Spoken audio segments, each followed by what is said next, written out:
¿Qué tal? Buenas tardes amigos de DBB Noticias, los saco como todos los días desde la ciudad de Londres, Pascual Raúl Zárate Gil.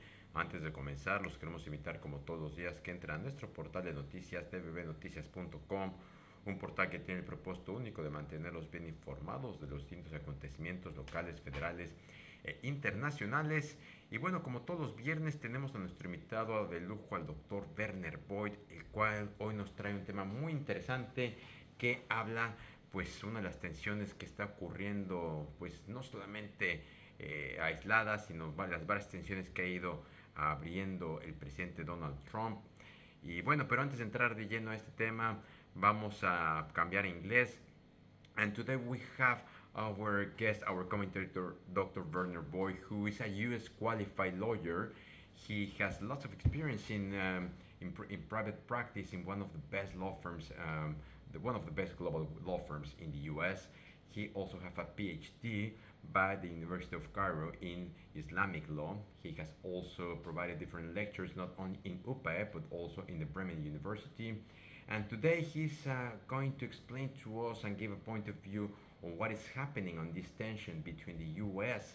and Venezuela.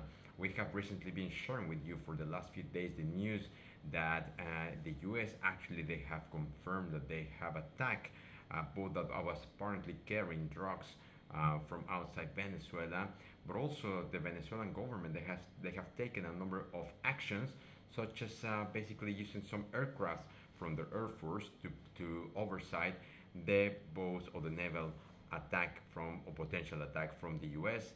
Therefore, Dr. Werner Voigt will talk about a topic titled "As Trump Launches a Naval Attack Off to the Coast of Venezuela," and Secretary of State Marco Rubio forces Mexico into a bilateral security agreement. The United States appear ready to return to the bad old days of gunboat diplomacy. Dr. Werner Voigt, good afternoon. A very good afternoon. Well, Donald Trump's administration can one day, this Monday, launch a missile at a boat coming from Venezuela, killing its 11-member crew, and the next day it can publicly declare from the heart of the Mexican executive branch a regular target of American threats that there will be more attacks of this type. This is while U.S. State Secretary Marco Rubio, with the Mexican foreign minister standing at his side, hails the so-called historic cooperation the U.S. has achieved with Claudia Sheinbaum, Mexico's president. Each of these acts fits into the narrative Trump has imposed on the region, on Latin America, reduced to one basic premise for the United States president. From his first day back in the White House in January of this year, Trump signed a decree to designate 6 Mexican cartels and 2 gangs, the Venezuelan Tren de Agua and the Central American Mara Salvatrucha, as terrorist organizations. When the president ordered the United States Armed Forces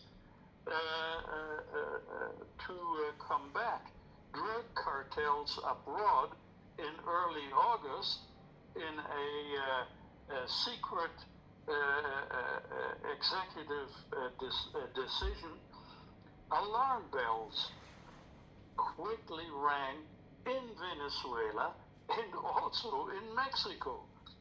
Trump's 2 measures paved the way for a long-held dream of the Trumpists, the hardliners in the U.S., that a military intervention under the guise of fighting drug trafficking is perfectly legitimate.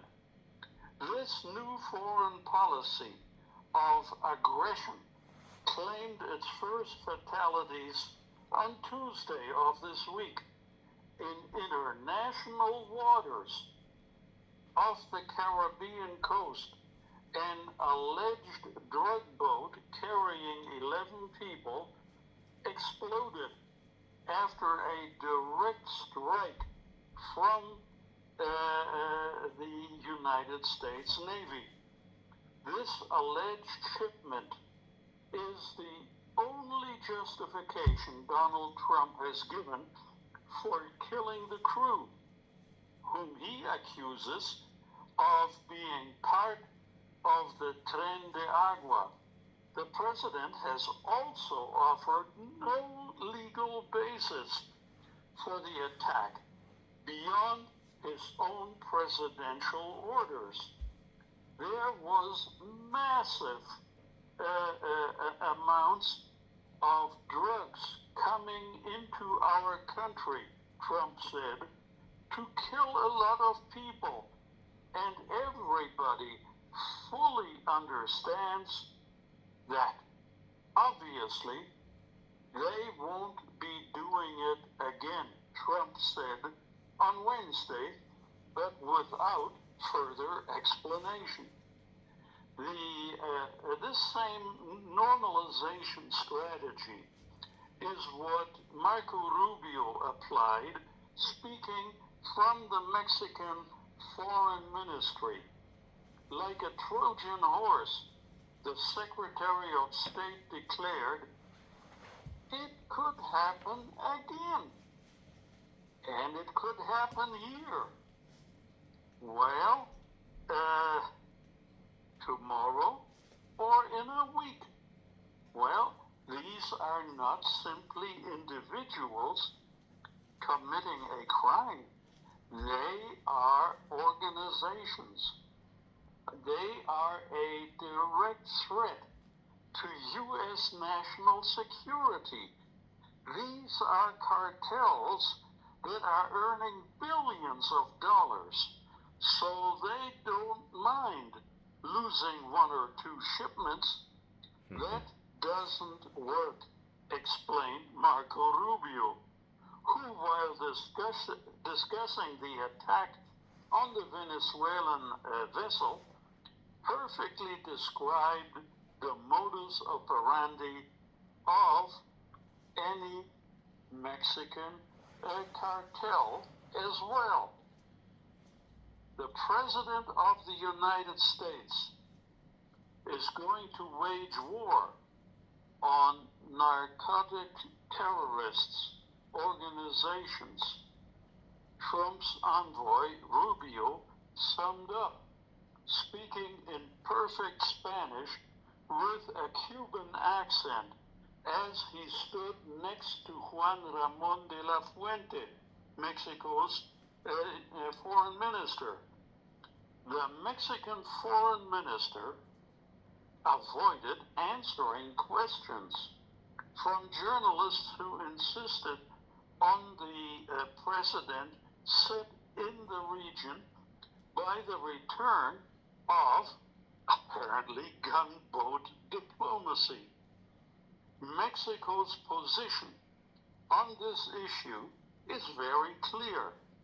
It is based on constitutional principles of foreign policy, which are clearly defined in Article 89 of Mexico's Magna Carta, the Constitution, and on respect for international law and the international conventions and treaties in force on this matter, De La Fuente stated simply, in the same tone set by Claudia Sheinbaum of not contradicting the United States, much less in public, the Mexican president combines her strategy of non-confrontation with a firm position that incursions by U.S. armed forces into Mexico is absolutely off limits for the Mexican government. She said the United States is not going to come to Mexico with the military. There will be no invasion. And she emphasized that affirmation. Well, until this week, Donald Trump has continued to insist that Claudia Sheinbaum won't accept his help in confronting the cartels. As he said, cartels that run the country of Mexico.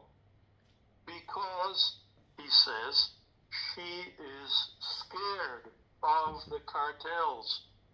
In this new version of the old tale about the knight rescuing the damsel in distress, the Republican president of the United States has introduced a message that Mexico needs U.S. help to deal with criminal groups. However, that was not the message emphasized on Wednesday by Marco Rubio and Juan Ramon de la Fuente. The state secretary went so far as to declare that never in the history of both countries have we seen the level of cooperation that we have right now. Cooperation at a level that respects integrity and the sovereignty of both countries. At the same time, this cooperation has led to concrete outcomes.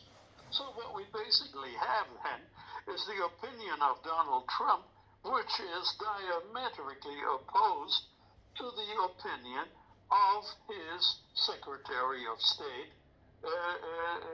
Rubio. Now, Rubio added, when it comes to our cooperation, there is no other government that's cooperating as much with us in the fight against crime as the government of Mexico and President Sheinbaum's administration. Absolutely incredible. The absolute opposite of the opinion of Donald Trump. Now, following the meeting between Mexican President Claudia Sheinbaum and U.S. Secretary of State Marco Rubio, both countries reached an agreement to combat drug trafficking, illegal migration, fuel theft, and arms trafficking. To this end, a high-level interpretation and implementation group was established to follow up on mutual commitments. We share everything agreed upon after the meeting between officials with both countries, which seek to dismantle organized crime, Rubio said. Well, this agreement revolves around four key principles established by President Sheinbaum. Number one, reciprocity. Number two, respect for sovereignty and territorial integrity. Number three, shared and differentiated responsibility. And finally, mutual trust. During press conferences after her meetings with Marco Rubio, President Sheinbaum has stated that these four pillars are the basis for the joint actions contemplated in the security agreement with the United States, such as reducing the entry of fentanyl precursors into Mexico, reducing the entry of weapons from the United States, and strengthening cooperation on intelligence and security. Mexico agreed with the United States to address the irregular movement of people, committing to take action to strengthen border security, focusing efforts on stopping drug and arms trafficking. The two governments have established a high-level implementation group that will meet regularly to monitor mutual commitments and actions taken with their own countries, including measures to counter the cartels, strengthen border security, eliminate clandestine border tunnels, address illicit financial flows, improve collaboration to prevent fuel theft, and increase inspections and investigations and prosecutions to stem the flow of drugs and weapons, Rubio added. The actions implemented have already led to a reduction in these problems and will therefore strengthen collaboration on public safety as well as the dissemination of campaigns to prevent the use of illicit substances. He added,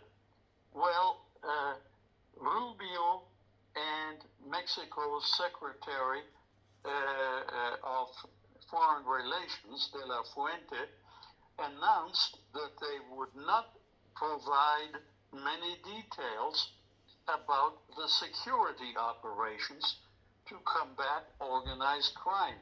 But they did mention that these joint operations have always existed, but with the agreements, they will be greatly expanded. Now, if we know that there's a group in Mexico or is about to enter Mexico with weapons or whatever, but they are no longer in our jurisdiction, that intelligence will be passed on to the Mexican authorities. Rubio said we can also conduct joint operations, something we can learn from their experience and also things they can learn from us, explained Rubio. Mexico's foreign minister emphasized that the reforms to the legislative framework implemented by President Sheinbaum have also allowed for greater effectiveness of the actions implemented. It has been a productive meeting, said De La Fuente, that will allow us in the near future to continue taking steps in the right direction, steps we have agreed upon. And I want to reiterate our gratitude for the willingness to continue the cooperation within the new framework we have defined. These were the words of Mexico's Foreign Minister De La Fuente. So then, President Claudia Sheinbaum of Mexico has been engaged in a delicate balancing act with Donald Trump. she is trying to cooperate in areas where the two nations have mutual interests. But it must also show Mexicans that she is not bowing to what many people in the country consider to be bullying by an American president. Rubio is making his third trip to Latin America as Secretary of State, and he has today traveled to Ecuador after his stop in Mexico. During his 14 years as senator representing the state of Florida, he tried to shape policy in Latin America, taking a hard line on Cuba, where his parents are from, and also taking a very hard line on Venezuela, and a somewhat hard line on Mexico as well. Trump has tried to project greater U.S. power and dominance across the Americas and has threatened governments on the American continent that have been traditional partners of the United States, including Canada, Greenland, Mexico, and Panama. Trump and Rubio have insisted that Mexico crack down harder on drug cartels, even though law enforcement agencies under President Sheinbaum have made many more arrests compared to recent years. Trump has blamed the cartels for manufacturing fentanyl and other highly addictive synthetic drugs in large quantities and moving these drugs into the United States. Trump has secretly signed a directive ordering the Pentagon to take military action against Latin American drug cartels that the Trump administration has labeled terrorist organizations.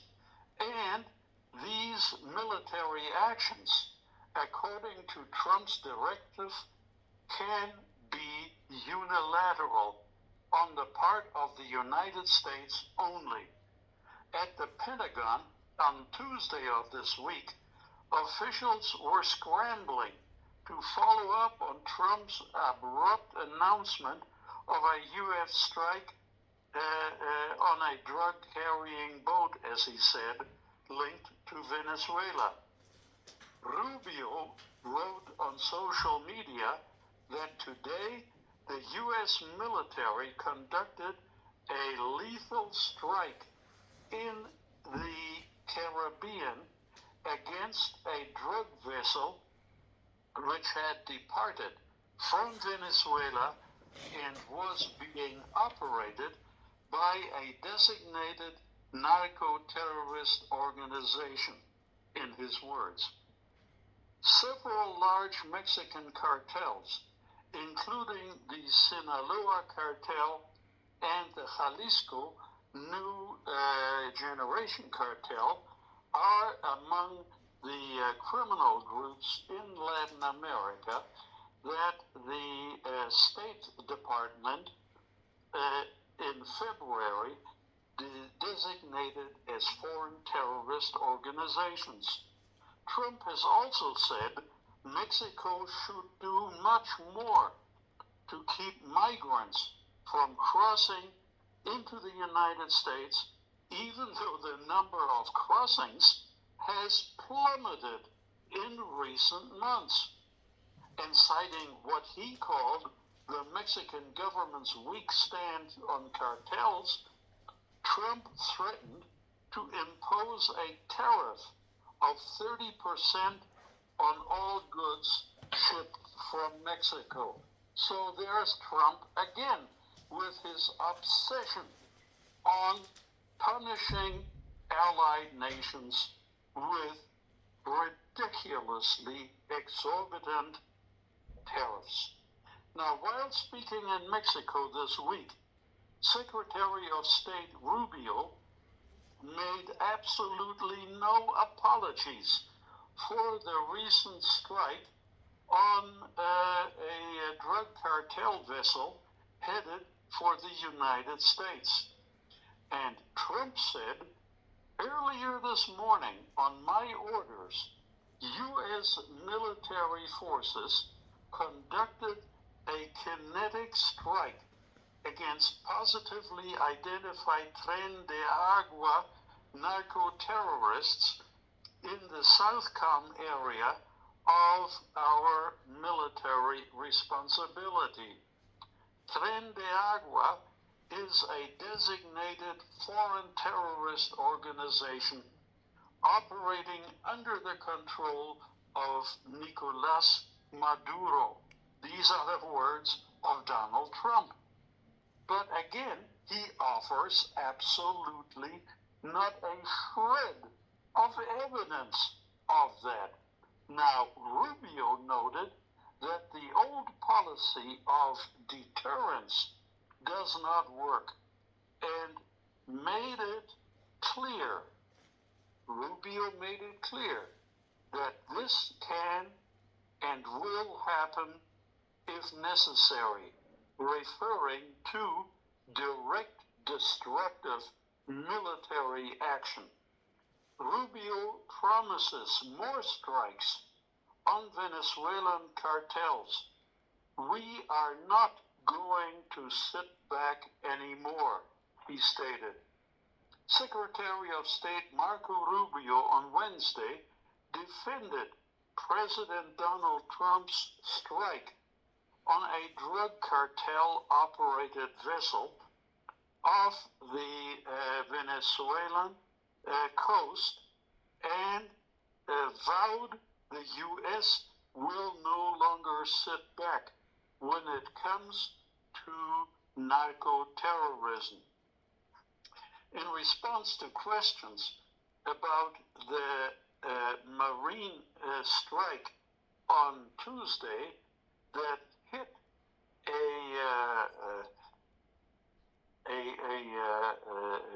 vessel coming from Venezuela, he offered more threats, not just against Venezuela, but against any Latin American government that does not adequately control the activities of narco-terrorists.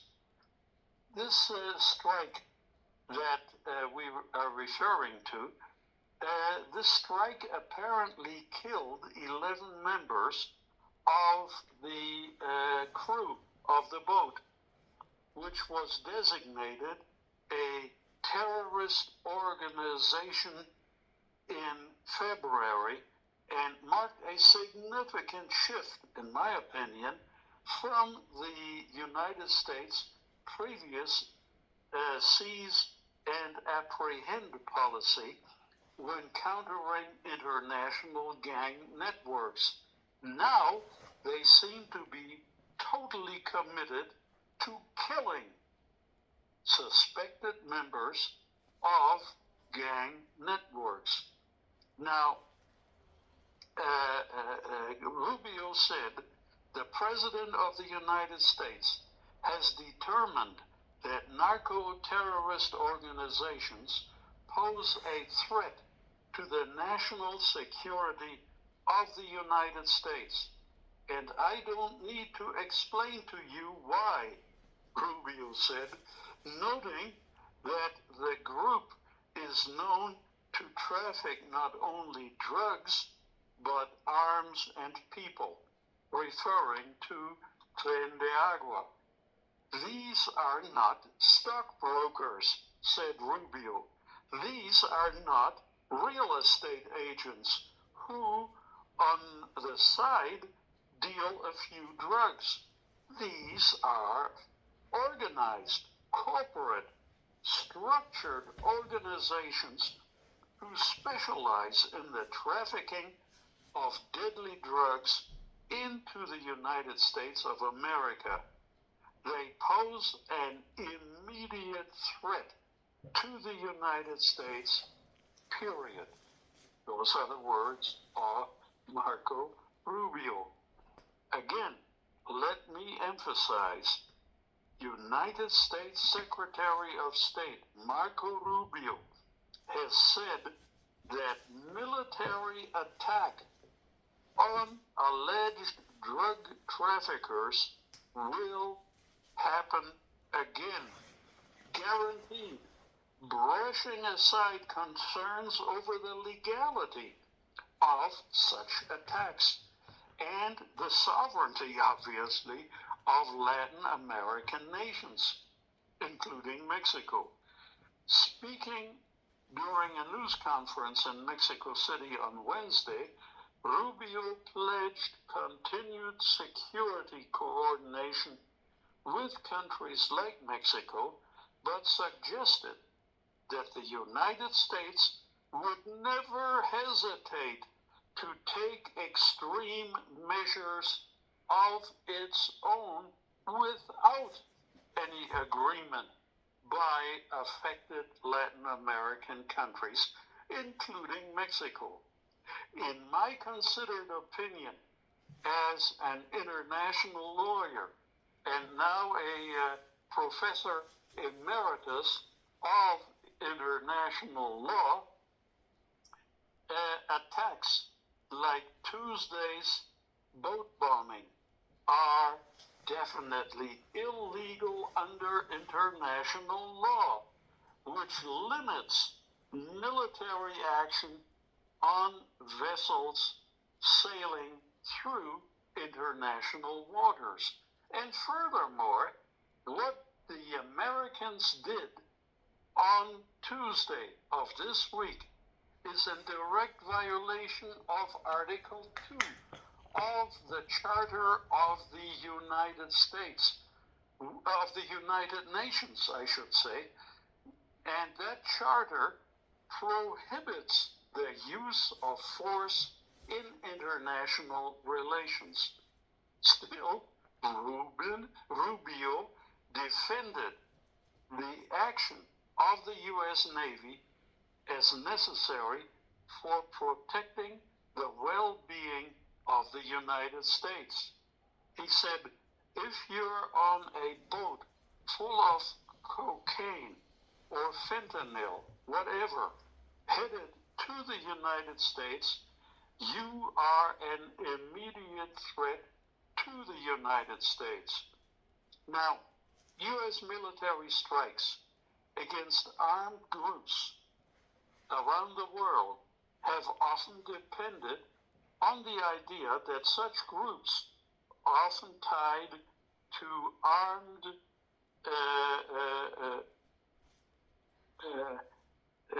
fighting groups that represent an immediate risk to U.S. national security. That argument has not previously been used as a pretext for military strikes on drug trafficking, deemed a criminal issue, but not an act of war. But Trump's second inauguration has marked a definite shift in that approach. Since taking office in January, Donald Trump has pushed for emergency powers on the premise that Latin American gangs and other criminal groups constitute an invasion of U.S. soil. He has also designated many such groups as foreign terrorist organizations. In August of this year, reports emerged that Trump had signed an order authorizing military strikes against cartels unilaterally, and also fueling fears that the United States would carry out military strikes in Latin America despite concerns about the sovereignty of Latin American countries. Such concerns have been particularly prominent in Mexico, the United States' immediate neighbor to the south. The elephant in the room really is that President Trump has been saying repeatedly that if Mexico wants it, the U.S. is very happy to send its army down into the territory of Mexico to fight drug cartels.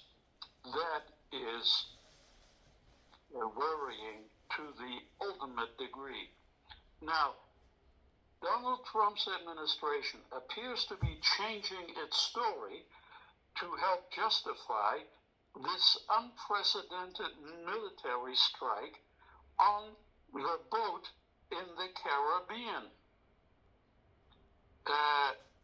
The New York Times reported on yesterday, that some officials at the Department of Defense have privately expressed concerns that the government had changed details of its story about the deadly strike earlier this week, which killed, of course, 11 people. So, Marco Rubio is saying international drug traffickers pose an immediate threat to the United States, period. Rubio said Wednesday at a joint press conference in Mexico City, if you are on a boat full of cocaine or fentanyl or whatever headed to the United States, you are an immediate threat to the United States. Shifting the narrative to center the United States is particularly concerning, considering the fact that the Trump administration has yet to produce a legal authority for the use of military force against the cartels. Now, consequently, the United States has ordered the deployment of 10 F-34 fighter jets, into an air base in Puerto Rico to conduct operations against drug cartels throughout Latin America. More firepower is now available to intensifying U.S. military operations in Latin America that are stoking tensions now with Venezuela and certainly with Mexico.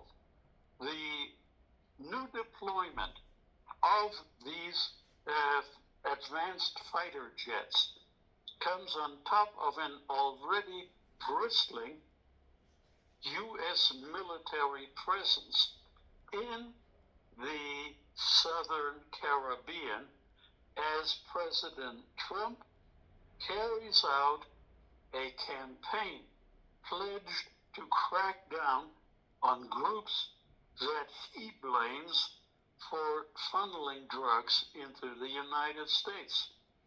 The disclosure about the F-35 fighter planes came just hours after the Pentagon accused Venezuela of a highly provocative flight on yesterday, by Venezuelan fighter jets over a U.S. Navy warship. Trump has accused Maduro, the president of Venezuela, of running the Tren de Agua gang, which his administration has designated a terrorist organization in February of this year. The 10 advanced fighter jets are being sent to conduct combat operations against designated narco-terrorist organizations operating in the region. F-35s are highly advanced stealth fighters and would be highly effective in combat against Latin American air forces, which includes, in the case of Venezuela, F-16 aircraft and two Venezuelan F-16s flew over the USS Jason Dunham on yesterday. The Dunham is one of at least 7 U.S. warships deployed to the Caribbean and the southern Gulf of Mexico, carrying more than 4,500 sailors and Marines. U.S. Marines and sailors from the 22nd Marine Expeditionary Unit have also been carrying out amphibious training and flight operations to regions in southern Puerto Rico. So finally then, what we see here in total are Trump's lawless actions in the Caribbean region. Congress has not declared war on Venezuela or Tren de Agua, and the mere designation of a group as a terrorist organization does not give any president carte blanche to ignore Congress's clear constitutional authority on matters of war and peace. But Donald Trump does not care. And therein lies the clear and present danger for security in Mexico. It is a clear present danger what we are facing, not really based on what we have seen for these last few days, what is happening in Venezuela, but the clear direction from February for Donald Trump in declaring the criminal groups, basically the drug cartels, as a terrorist movement. And he's been, as you have mentioned, very clearly shifting little by little the war against them, instead of other groups that he will face more resistance, not only for the international community, but in general even by those countries that the US used to deploy their forces. Now Donald Trump is finding a different excuse to face not only the deployment of these warships, but also put the statement, and also one of his main propaganda is the drug cartels to protect and to make America great. And of course the high risk for us is Mexico has been so far trying to manage this in a different political manner. However, we should not discard, as we have discussed with you in previous interviews as well, that Mexico is under a very high risk position. that Donald Trump at any moment can change his view. Now the only advantage is that he's focused in Venezuela, regardless the breach or clear violation of international law by attacking this vessel apparently carrying drugs in international waters. And that's another thing. He is really not justifying with clear evidence the portability of drugs, and on top of that, on the waters that they belong to the US to basically justify the attack.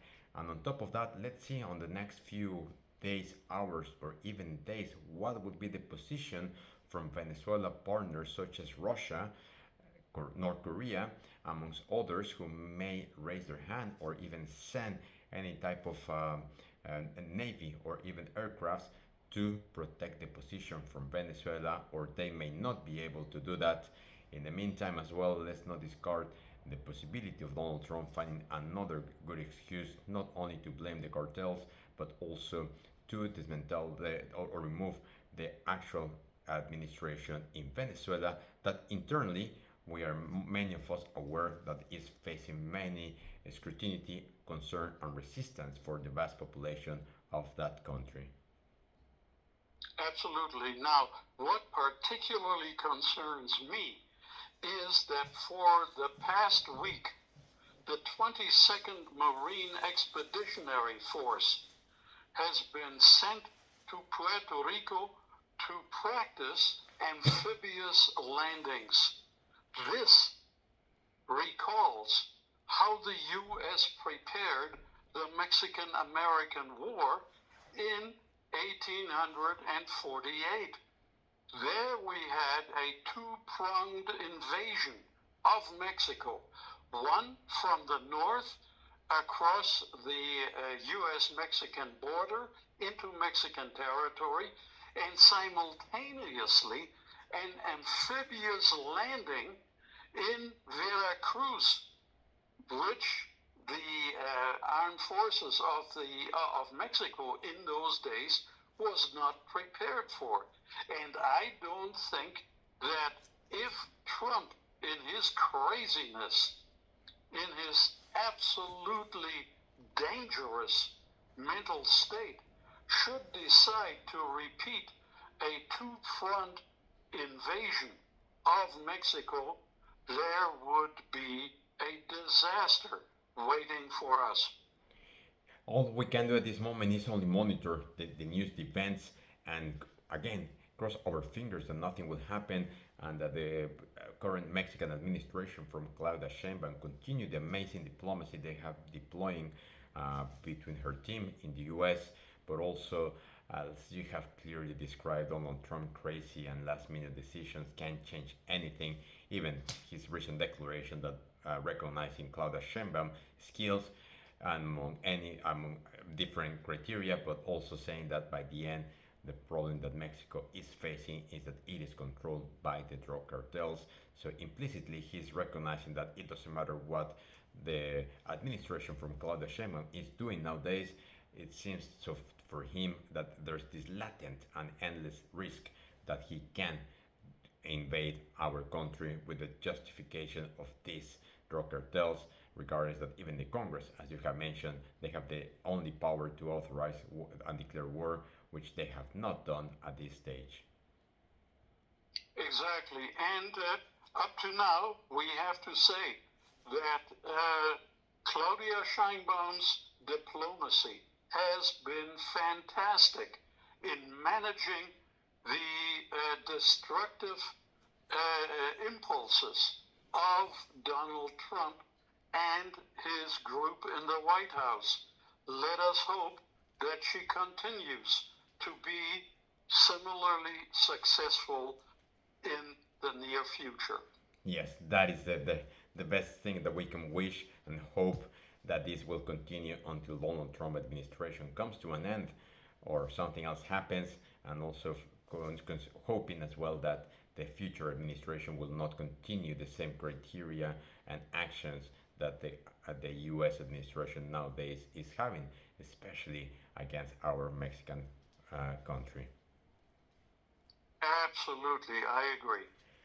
Dr. Verbo, I would like to thank you so much once again for another amazing and very interesting topic of these actions that the US have been doing for the last few days, since Tuesday up to yesterday, and also the evolution of these events. It would be good for us to analyze likely on next week. And that next week will be our Spanish interview. But once again, we would like to thank you so much, and we would like to wish you also a great weekend. Thank you very much. Same to you. Pues amigos, como escucharon, un tema muy preocupante lo que está ocurriendo prácticamente con las tensiones entre Venezuela y Estados Unidos, pero pues no descartar lo que menciona también el doctor Werner Voigt, este movimiento naval también en Puerto Rico, y no descartar que en cualquier momento pues la postura de Donald Trump, su personalidad, pueda cambiar el giro de lo que está ocurriendo, al menos con la diplomacia de Claudia Sheinbaum, que pueda eventualmente no descartar la invasión, independientemente de que ha seguido señalando que en cualquier momento pueden ayudar al gobierno mexicano para acabar a los carteles, y también la reciente visita de Marco Rubio, que seguramente fue a tantear las aguas, a buscar, a palpetear el pulso, y esperemos mientras tanto que la evolución de los próximos días puedan girar en otra manera más positiva para nuestro país. Pero de esta forma, como siempre, les queremos agradecer, y antes de despedirnos, los invitamos como todos los días a que le den like, compartan, dejen sus comentarios, y nos escuchamos a partir del próximo lunes con noticias frescas antes que los demás. Hasta la próxima.